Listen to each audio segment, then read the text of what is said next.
ప్రభువునందు ప్రియా దేవుని బిడ్డలారా, నేటి వాక్య ధ్యానం కొరకు సహకారం ఇస్తున్నటువంటి కుటుంబము లక్ష్మీపురం వాస్తవ్యులు మద్దాల ప్రసన్న గారి జన్మదినం సందర్భంగా తల్లిదండ్రులు గంగాధర్ గారు, నాగ తులసి గారు, సోదరుడు సందీప్, సోదరి వెన్నెల సహకరిస్తున్నారు.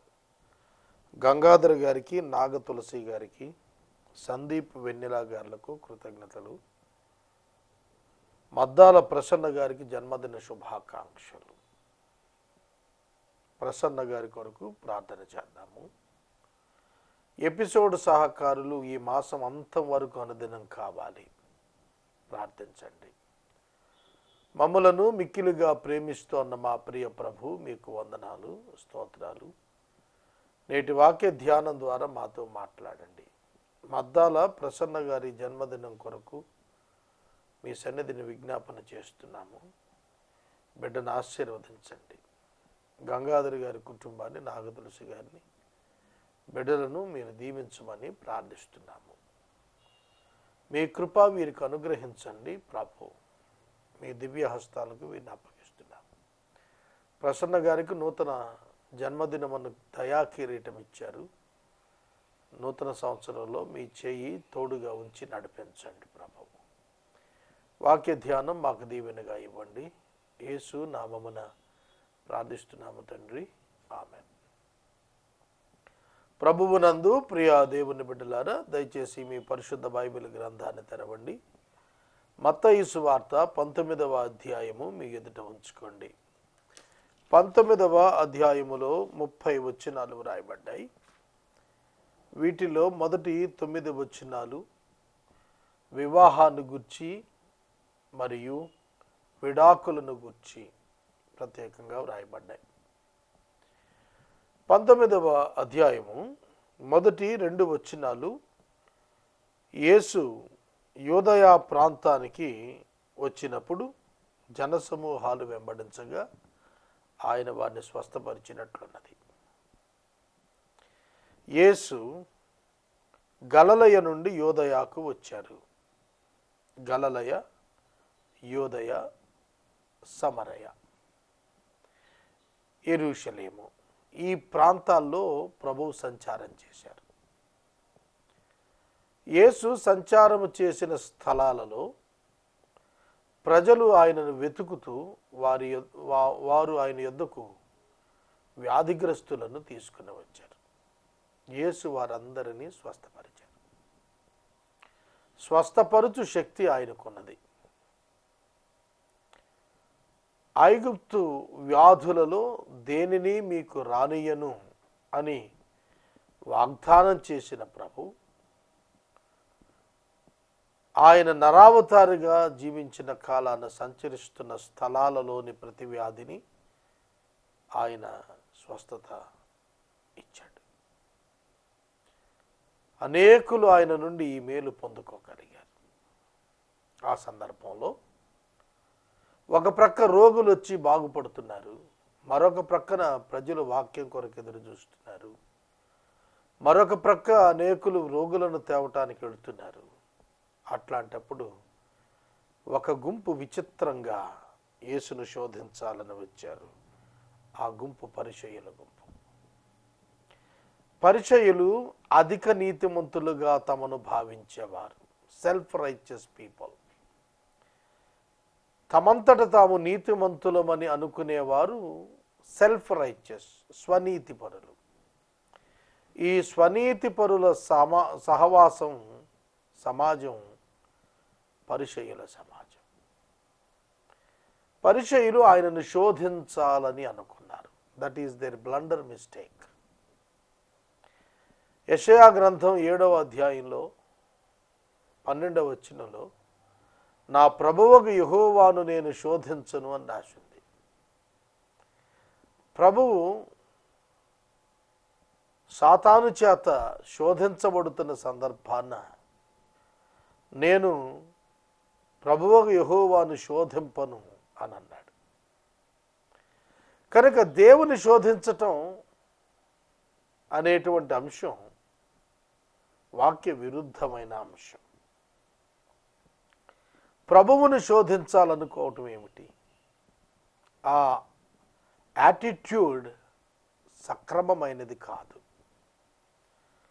యేసుని ఇబ్బంది పెట్టాలి, యేసు బోధలో తప్పులు వెదకాలి, తద్వారా యేసును తప్పుడు వాడుగా ప్రజల ఎదుట కనపరచగలగాలి.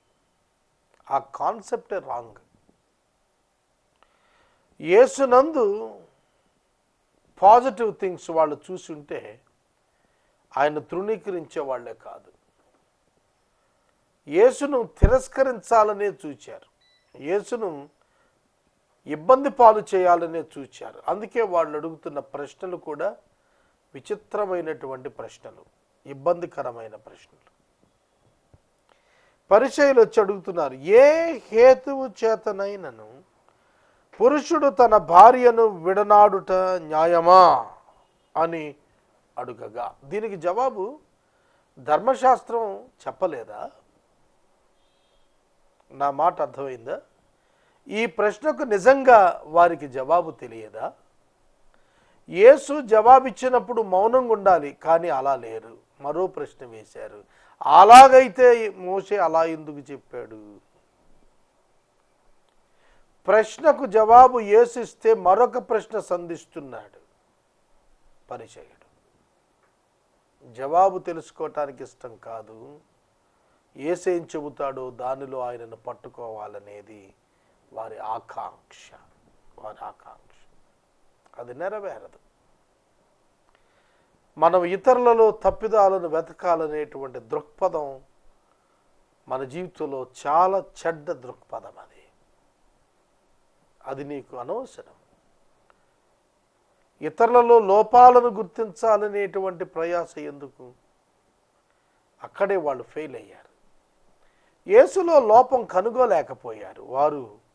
పరిసయ్యులు, సదూకయులు యేసు చుట్టూతా తిరిగారు, యాజకులు కూడా తిరిగారు, ఎక్కడైనా తప్పు దొరుకుతుందేమో అని. పట్టుకోలేకపోయారు, వారి వల్ల కాలేదు, ఎందుకంటే అక్కడ లేదు కనుక. అందుకని అడుగుతున్నారు, ఏ హేతువు చేతనైనా పురుషుడు తన భార్యను విడనాడుట న్యాయమా? యేసు ఏది న్యాయమో ఏది అన్యాయమో బోధిస్తున్న బోధకుడుగా ఉన్నాడు. మేము ధర్మశాస్త్రం బోధిస్తాం, మాకు ఈ క్లారిఫికేషన్ కావాలి.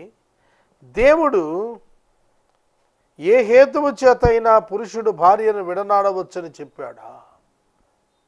ఇందులో న్యాయం ఉందా? దానికి ప్రభు జవాబు చెప్పాడు, సృజించిన వాడు ఆది నుండి వారిని స్త్రీని గాను పురుషుని గాను సృజించిననియు, ఇందు నిమిత్తము పురుషుడు తల్లిదండ్రులను విడిచి తన భార్యను హత్తుకొనను, వారిద్దరును ఏక శరీరముగా ఉందురు అని చెప్పిననియు మీరు చదవలేదా? ఇందులోనే యేసు జవాబు చెప్పేశాడు, వారిద్దరూ ఏక శరీరముగా ఉందురు, తల్లిని తండ్రిని విడిచిపెడతారు, హత్తుకున్నారు, ఏక శరీరం అయ్యారు అన్నప్పుడే అందులో జవాబు ఉంది. అందులోనే జవాబు ఉంది ఏమిటి? భార్యను విడనాడుట న్యాయం కాదు. It is impossible to be separated from wife for husband, from husband for wife. పురుషుల నుండి స్త్రీకి, స్త్రీ నుండి పురుషునికి వివాహము అయిన వారు విడిపడుట వారికి చేత కాదు, వారి వలన కాదు. ఆది నుండి దేవుడు సృజించినప్పుడు అలాగున లేదు అని మీరు చదవలేదా? సృజించినవాడు ఆది నుండి వారిని స్త్రీగాను పురుషునిగాను సృజించాడు, అందువలననే వారు ఈ విధంగా ఏకశరీరమై ఉన్నారు. వివాహము నందు జతపరచబడిన వారిని ఎవడు వేరు చేయకూడదు. కాబట్టి దేవుడు జతపరిచిన వారిని మనుషుడు వేరుపరచకూడదు. వారిక మీదట ఇద్దరు కాక ఒక్కరుగా ఉన్నారు. కనుక ప్రభు తేల్చి చెప్పాడు, there is no question of divorce in Christian marriage. There is no question of divorce. విడాకులనున్నవి క్రైస్తవ వివాహమున అనుమతింపబడలేదు. It's not divine commandment. వివాహము స్థిరమైనదిగా, శాశ్వతమైనదిగా ఆయన చేశాడు. కాబట్టి అప్పుడు వాళ్ళు అడుగుతున్నారు, మరి అలాగైతే మనుషులు వేరు చేయకూడదు అని అంటే మోషే ఎందుకు పరిత్యాగ పత్రికలు ఇచ్చాడు? అర్థమవుతుందా? ఇటు యేసునైనా తప్పుడు వానిగా చూపించాలి, లేదా యేసు మాటల ఆధారంగానైనా ధర్మశాస్త్రం ఇచ్చిన మోషేను తప్పుగా చూపించాలి. అంటే పబ్లిక్, ప్రజల మధ్య, సమాజం మధ్య ఎక్కడ ఎవరినో ఒకరిని దోషులుగా చిత్రీకరించే ప్రక్రియ చేస్తున్నారు వాళ్ళు. మరి అలాగైతే మోషే అలా ఎందుకు చేశాడు? పరిత్యాగ పత్రిక ఎందుకు ఇవ్వమన్నాడు? ఆమెను విడనాడమని ఎందుకు ఆజ్ఞాపించాడు? దానికి ఆయన అన్నాడు, మీ హృదయ కాఠిన్యములను బట్టి మీ భార్యలను విడనాడ మోషే సెలవిచ్చెను గాని ఆది నుండి అలాగు జరగలేదు. మోషే క్రీస్తు పూర్వం 1400 సంవత్సరం నుండి 1450 ఆ సంవత్సరాల్లో ఆదికాండ నిర్గమకాండం రాశాడు. మోషేకి ముందస్తున క్రీస్తు పూర్వం 4000 సంవత్సరాలప్పుడు ఆదాము హవ్వల యొక్క జీవితం మనకు కనిపిస్తుంది. కనుక అంతకు మునుపు 2600 సంవత్సరాలు ఇలాంటి విడాకుల పత్రం లేదు. మోషేకి మునుపటి కాలమున వివాహపు రద్దు అను ప్రశ్న లేదు. మోషే ధర్మశాస్త్రం ఇచ్చినప్పుడు ఒక వ్యభిచార కారణమున ఇన్నోసెంట్ స్పౌస్ యొక్క రైట్స్ పాడవకుండా విడాకులు మంజూరు చేశాడు. కనుక అది మరల కృపాకాలంలోకి వచ్చేటప్పటికి అది అప్లై కాదు. కనుక మోషే ఇచ్చినది హృదయ కాఠిన్యాన్ని బట్టి ఇచ్చాడు. ఈ 19వ వచనం మనం ఈ మాటలు రాశాడు మత్తయి. దీని పైగా నిన్నటి దినం మనం 18వ అధ్యాయం చదివాము. 18వ అధ్యాయంలో ఒక సహోదరుడు నీ పట్ల, నీ సహోదరుడు నీ పట్ల తప్పిదం చేస్తే ఎన్నిసార్లు క్షమించాలి? ఆ ప్రశ్నకు అనంతమైనన్ని సార్లని జవాబు వేసి ఇచ్చాడు కదా. In spiritual sense wife and husband also like brother. నా మాట జాగ్రత్తగా ఆధ్యాత్మికంగా తీసుకునింటే సహోదరుడు సహోదరి అన్నప్పుడు స్పిరిచువల్ సెన్స్లో జెండర్ అప్లై కాదు. బైబిల్లో సహోదరుడు అని రాసినంత మాత్రం సహోదరులకు ఆ వాక్యం అప్లై అవ్వలేదని కాదండు. కాబట్టి మనం గుర్తించాల్సింది ఏమిటంటే మనుషులందరికీ వర్తిస్తుంది. మనుషులందరికీ వాక్యం ఈక్వల్గా వర్తిస్తుంది. ఒక రక్షించబడిన వ్యక్తి మరొక రక్షించబడిన వ్యక్తిని వివాహం చేసుకుంటాడు. ఒక రక్షించబడిన విశ్వాసి మరొక రక్షించబడిన విశ్వాసిని వివాహం చేసుకున్నప్పుడు, రక్షించబడిన పురుషుడు రక్షించబడిన స్త్రీని వివాహం చేసుకున్నప్పుడు, రక్షించబడిన స్త్రీ రక్షించబడిన పురుషునికి వ్యతిరేకంగా పాపం చేసినప్పుడు, తప్పిదము చేసినప్పుడు ఎన్నిసార్లు క్షమించాలి? అర్థమవుతుందా నేను చెబుతాను? సహోదరుల విషయంలోనైనా భార్యాభర్తల విషయంలో అప్లై అవ్వదా? ధర్మశాస్త్రం వచ్చినప్పుడు వ్యభిచార కారణం విషయంలో మోషే పరిత్యాగ పత్రిక ఇచ్చాడు. ఇచ్చినప్పుడు చెప్పాడు, పరిత్యాగం ఇచ్చిన వాడు విడవబడిన దానిని వివాహం చేసుకుంటే గనుక విడవబడిన దానిని వివాహం చేసుకోకూడదు. చాలా జాగ్రత్తగా ఉన్నారు. పరిత్యాగము ఇచ్చిన పురుషుడు మరొకని చేత విడవబడిన దానిని చేసుకుంటే వ్యభిచారం అవుతున్నాడు.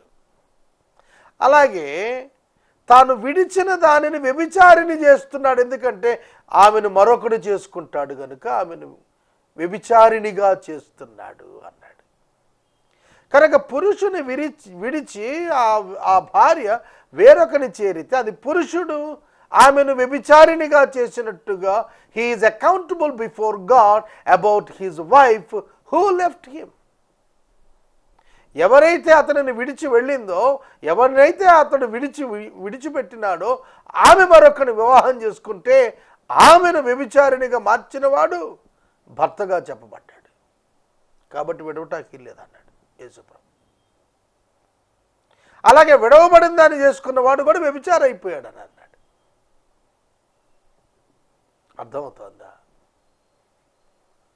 కాబట్టి విడుచుట అనేదాన్ని ఆది నుండి అలాగున జరగలేదు. ఆది నుండి అలాగున జరగలేదు. బైబిల్లో ఒక బెస్ట్ ఎగ్జాంపుల్ మనం చూసినట్లయితే యాకోబు యొక్క ఉపపత్నిని యాకోబు పెద్ద కుమారుడు రూబేను చెరిచినట్లుగా ఉంది. అది విని యాకోబు బాధపడినట్లుగా ఉంది. ఆమెను అక్కడ విడిచిపెట్టి బయటకు తోసేసినట్టుగా కనిపించలేదు బైబిల్లో. కనుక మనం ఆలోచించినప్పుడు ఆరంభం నుండి అలా లేదు. విడాకులు అనే కల్చరు ఆరంభం నుండి లేదు. తప్పిదము చేసిన వ్యక్తులను క్షమించటం అనేది ఉన్నది. భార్య భర్తను, భర్త భార్యను వారి తప్పిదములను క్షమించి వారు ఏకమై ముందుకు కొనసాగుట ఉన్నది. అదే ఎఫెసీ పత్రిక 5వ అధ్యాయం కూడాను క్రీస్తు సంఘము యొక్క సంబంధాన్ని మాట్లాడినప్పుడు సంఘము క్రీస్తునకు వ్యతిరేకమైనప్పటికీ కూడా కొన్ని సందర్భాల్లో ఆయన సంఘాన్ని ప్రేమించాడు, క్షమించి తప్ప విడిచిపెట్టల.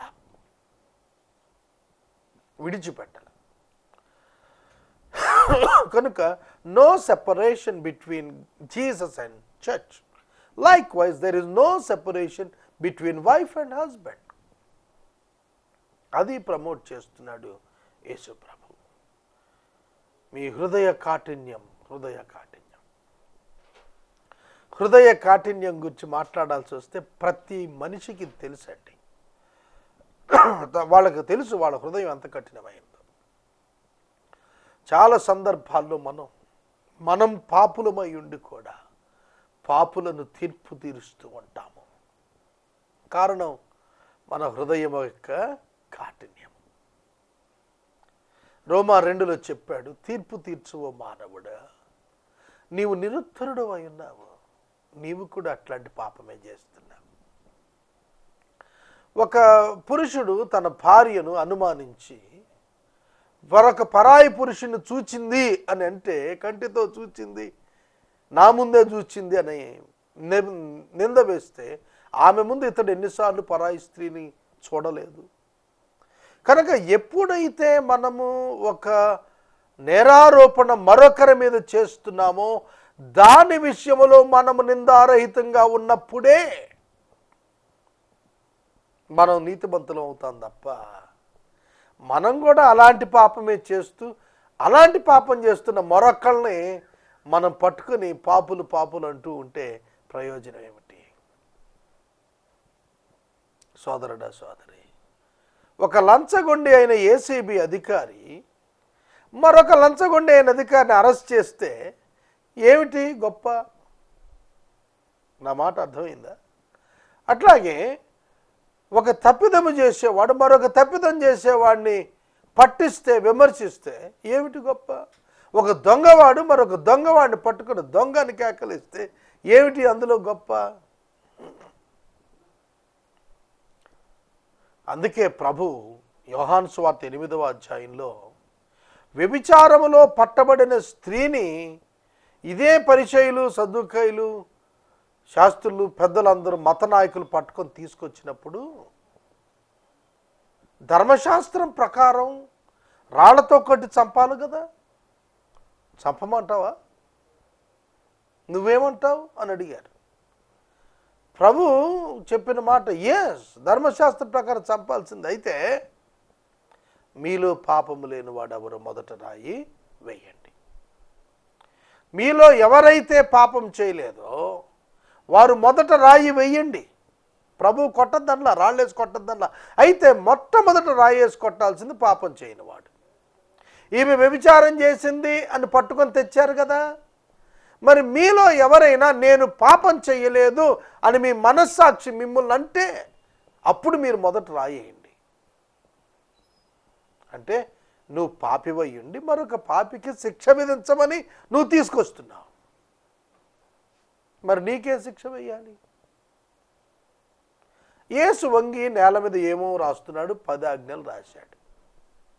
యేసు తన విరేలితో ఏమో వ్రాసెను. నిర్గమకాండంలో దేవుడు తన విరేలితో రాతి పలకల మీద 10 ఆజ్ఞలు వ్రాసి ఇచ్చిననుంది. నేను అంటాను 10 ఆజ్ఞలే రాశాడు అక్కడ. 10 ఆజ్ఞలను పాటించిన వాడు ఎవడున్నాడు లోకంలో? ఒక యేసు తప్ప ఎవడు లేడు. 10 ఆజ్ఞలు చదువుకున్నారు, ఎక్కడోళ్ళు అక్కడ వెళ్ళిపోయారు, ఒక్కళ్ళు కూడా రాయి వేయలేదు. కనుక ధర్మశాస్త్రం ఏం చెబుతోంది? ఒక్క ఆజ్ఞ మీరిన వాడు మిగతా 9 మీరినట్టే. కనుక నువ్వు పాపివై ఉండి మరొక పాపిని పట్టుకొచ్చి పాపంలో పట్టుబడింది శిక్షిద్దాం అని అంటే ఎట్లా సాధ్యం? అదే హృదయ కాఠిన్యం అన్నారు. హృదయ కాఠిన్యం. ఒకడు తన భార్యను విడిచేస్తున్నాడు ఒక కారణం చేత అన్నప్పుడు అది హృదయ కాఠిన్యం. అయ్యో నేను పాపినే, నేను ఇటువంటి బలహీనుణ్ణే, నేను ఇటువంటి జీవితంలోనే ఉన్నాను, నన్ను క్షమాపణ ఇమ్మని నరకానికి పంపొద్దని దేవుణ్ణి అడుగుతున్న నేను నా భాగస్వామిని నేను ఎట్లా విడవగలుగుతాను అనే భావన, నేను ఎట్లా శిక్షించమని కోరతాను అనే భావన ప్రతి ఒక్కరు పురుషుల్లో స్త్రీలో రావాలి. సోదరుడా, సోదరి, ఇవాళ క్రిస్టియన్ మ్యారేజ్లో కూడా వివాహాలు సులువుగానే శాంక్షన్ అయిపోతున్నాయి సెపరేషన్ని చూపించి. కొందరు లాయర్ల యొక్క జ్ఞానం, అతిథి తెలివితేటల ప్రదర్శనతో మంజూరైపోతున్నాయి. బైబిల్ ఏం చెబుతోంది? వివాహము అన్ని విషయాల్లో ఘనమైనది, పాన్పు నిష్కళంకంగా ఉండేట్లుగా చూసుకోవాలి. ప్రతి పురుషుడు తన భార్యను జ్ఞాపకము ఉంచుకొని అతడు కాపురము చేయనప్పుడల్లా బలహీనమైన ఘటముగా ఎంచి జీవమును కృపావరములో తన తోటి భాగస్థురాలను గుర్తెరిగి జ్ఞానంతో కాపురం చేయాలి. జ్ఞానము కలిగి కాపురం చేయాలి. తమ ఇల్లు ఓడబెరుకోకూడదు, తమ కుటుంబం పాడు చేసుకోకూడదు. కనుక భార్యాభర్తల మధ్య నిబంధనలో దేవుడు కూడా ఇన్వాల్వ్ అయి ఉన్నాడు. That is the beauty of the Christian marriage. క్రైస్తవ వివాహంలో గొప్పదనం ఏమిటంటే వాక్యము చేత ముడిపడ్డారు, వాక్యము కూడా మిళితమై ఉన్నది, దేవుడు కూడా భాగస్థుడై ఉన్నాడు. God is the maker of the marriage. వివాహమునకు కర్త దేవుడే. పురుషుడు తన భార్య పైన ఏదైనా సణుగుడున్నప్పుడు దేవుని యొద్దకు వెళ్ళాలి, భార్యను విడనాడటం కాదు. చాలామంది తమ జీవితాల్లో ఏదో ఒక సందర్భంలో క్షణికావేశంలో భార్యలు భర్తలను, భర్తలు భార్యలను వివిధ విషయాలను బట్టి వదిలేయాలని చెప్పి అనుకుంటూ ఉంటారు. సాధారణంగా జరుగుతుంది, మనుషులం కదా. ఆ ఆలోచన వచ్చినప్పుడు we must rush to the word of God. ప్రభువు యొక్క వాక్యం దగ్గరికి మనం పరిగెత్తుకెళ్ళాలి. వివాహం చాలా ఘనమైనటువంటిది. కనుక మోషే ఇచ్చిన ఆజ్ఞను పట్టుకొని ధర్మశాస్త్రం చొప్పున ఒక స్త్రీపై నెపం వేసి వదిలిపెట్టేయటం ఆనాటి మత ఛాందస్సులకు అలవాటైపోయింది. కనుక నెపం వేసి 2-3 చూచానని అబద్ధపు సాక్ష్యం చెప్పించేస్తే వదిలిపెట్టేసేయచ్చు అన్నమాట. అది దేవుడు ఎలా చేయడు. సోదరుడా, సోదరి, అందుకే ప్రభు చెప్పాడు, మరియు వ్యభిచారము నిమిత్తమే తప్ప తన భార్యను విడనాడి మరి ఒకతను పెళ్లి చేసుకున్నవాడు వ్యభిచారం చేస్తున్నాడు, విడవబడిన దానిని పెళ్లి చేసుకున్నవాడు వ్యభిచారం చేస్తున్నాడని మీతో చెప్పచ్చు ఉన్నాను. భార్యను విడనాడిన వాడు ఆమెను వ్యభిచారిని చేస్తున్నాడు ఒక కాన్సెప్ట్ అయితే, వ్యభిచార కారణము చేత తప్ప విడిచినవాడు వ్యభిచార కారణము నిమిత్తం తప్ప భార్యను విడనాడి మరొకరిని పెళ్లి చేసుకునేవాడు వ్యభిచారము చేయుచున్నాడు. వ్యభిచారము ప్రూవ్ చేసి ఆమెను విడిచిపెట్టాలి. అందుకే మనకి ఆదికాండం 38వ అధ్యాయంలో యూదా తన కోడలైన తామారు గర్భవతి అని తెలిసినప్పుడు ఆవిడ్ని తీసుకురమ్మన్నాడు. చంపేద్దాం, తీసుకురండి అన్నాడు. అప్పటికి ధర్మశాస్త్రం రాలా, మోషే ధర్మశాస్త్రం రాలా. కానీ అప్పటికే ఈ వ్యభిచార కారణం ఉన్నప్పుడు చంపటం అనేది అప్పుడు ప్రాక్టీస్లో ఉంది. అప్పుడు వారు కూడాను దాన్ని ఆచరణలోనికి తీసుకుని వచ్చిన చరిత్ర కనిపిస్తుందో ప్రక్కన మనకు బైబిల్లోను. ఆదికాండంలో 38వ అధ్యాయంలో ఉంటుంది. ఆమె వచ్చి ఈ ముద్ర ఉంగరం ఎవరిదో చూడండి, ఈయన వల్ల నేను గర్భవతిని అయ్యానని చెప్పింది. అప్పుడు యోధా తెలుసుకున్నాడు తాను తామారుతో తానే వెళ్ళాడని. దాని కారణం చేత ఆమెను నీతిమంతుడిగా ప్రకటన చేశాడు. ఆమె తనకు సంతానం పొందటం కొరకు మామగారి యొక్క హృదయ కాఠిన్యాన్ని బట్టి, ఆమెకు కుమారుడు ఇవ్వబడకపోవటాన్ని బట్టి ఆమె అలా చేసిందనేది యోధా గుర్తిరిగి నీవు నీతిమంతురాలు అమ్మా అని చెప్పాడు. చూడండి, వ్యభిచార కారణము చేత తప్ప స్త్రీ పురుషునైనా, పురుషుడు స్త్రీనైనా, భార్యనైనా, భర్త భార్యనైనా, భార్య భర్తనైనా వ్యభిచార కారణము తప్ప విడనాడ వీల్లేదనేది మోషే ఆజ్ఞాపించాడు.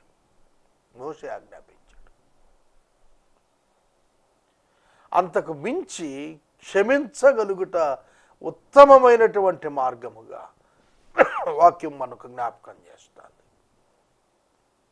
మోషే ధర్మశాస్త్రాన్ని మించి కృపను అనుభవిస్తున్నటువంటి వారముగా క్రైస్తవ వివాహమున క్షమాపణను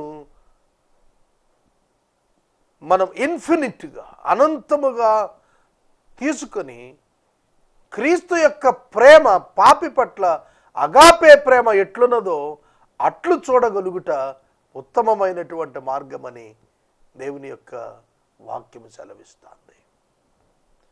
కనుక దానికి శిష్యులు చెప్పారు, ఇలా అయితే భార్యాభర్తలకు ఉండే సంబంధం ఎట్లాంటిది అయితే అసలు పెళ్లి చేసుకోవటమే యుక్తం కాదన్నారు. ప్రభువా, వ్యభిచార కారణం చేతను మోషే గారు విడిచిపెట్టచ్చని ఒక ఆప్షన్ ఇస్తే, నీవైతే ఆప్షన్ కూడా లేదంటే అట్లయితే పెళ్లి చేసుకోవటం ఎందుకు? పురుషులు అక్కర్లేదు అట్లాంటి పెళ్ళి అయితే అన్నట్టుగా మాట్లాడారు. దానికి ఆయన నపుంసకులను గురించి మాట్లాడుతూ, కొందరు బై నేచర్ సహజంగా నపుంసకులు ఉన్నారు, అంటే నాట్ ఫిట్ ఫర్ మ్యారేజ్ నపుంసకుడు అంటే. కొందరు మనుషుల చేత చేయబడిన వారు ఉన్నారంటే రాణులకు కాపలా ఉండటానికి రాజులు కొందరు పురుషులను నపుంసకులుగా తయారు చేసేసేవాళ్ళు, హేగే లాంటి వారు అన్నమాట ఎస్తేరు యొక్క గ్రంథంలో. మూడవది, కొందరు దేవుని కొరకు నపుంసకులుగా తమను తాము చేసుకున్నవారు, డానియల్, షడ్రక్, మెషక్, అబేద్నెగో. కనుక వీళ్ళందరూ ఉన్నారు అని రాస్తూ అంటాడు, అంగీకరించువాడు అంగీకరించునుగాక అన్నాడు. By their choice, by the nature, by some other men. కనుక అన్ఫిట్ ఫర్ మ్యారేజ్ అనేది తాను చేసుకున్న, సహజంగా వచ్చిన, లేక మనుషుల చేత కలిగిన అనే సందర్భాన్ని వినియోగిస్తూ స్త్రీ పురుషుల యొక్క సంబంధాన్ని చెబుతున్నప్పుడు అనుగ్రహం కలిగిన వారు తప్ప అన్నాడు. అంటే గాడ్స్ ఫేవర్లో ఎవరైతే తమను సరిచేసుకుంటారో వారు తప్ప కలిసి ఉండలేరు. who are really repented can be united at any cost of their lives. అది ప్రభు చెప్పింది. కనుక పశ్చాత్తాపపడిన వారు, క్రీస్తుని కలిగిన వారు మాత్రమే దీనిని చేయగలుగుతారు అన్నాడు. కనుక దీనిని మనం అంగీకరించాలి. 13వ వచనం నుండి రేపటి వాక్య ధ్యానమును మనం ధ్యానిద్దాం. నేటి వాక్య ఉపదేశమునకు సహకారం ఇచ్చిన కుటుంబం లక్ష్మీపురం వాస్తవ్యులు మద్దాల ప్రసన్న గారి జన్మదినం సందర్భంగా తల్లిదండ్రులు గంగాధర్ గారు, నాగతులసి గారు, సోదరుడు సందీప్, సోదరు వెన్నెల సహకరిస్తున్నారు. కుటుంబం కొరకు ప్రార్థిద్దాము. పరిశుద్ధుడా మీకు వందనాలు, స్తోత్రాలు. ఎపిసోడ్ సహకారం ఇచ్చిన మద్దాల ప్రసన్న గారి కొరకు, గంగాధర్ గారి కొరకు, వారి కుటుంబ సభ్యులందరి కొరకు వందనాలు. ప్రసన్న గారికి ఇచ్చిన జన్మదినం బట్టి వందనాలు. నూతన సంవత్సరం, నూతన దయ బిడ్డకు దయచేయము ప్రభు. ఈ సమయంలో వాక్యం విన్న వారందరిని ఆశీర్వదించమని యేసు నామమున అడుగుచున్నాము తండ్రి, ఆమేన్. తండ్రి అయిన దేవుని ప్రేమ, కుమారుడైన యేసయ్య కృప, పరిశుద్ధాత్మని యొక్క అన్యోన్య సహవాసం సదా మనందరికి తోడైండును గాక, ఆమేన్.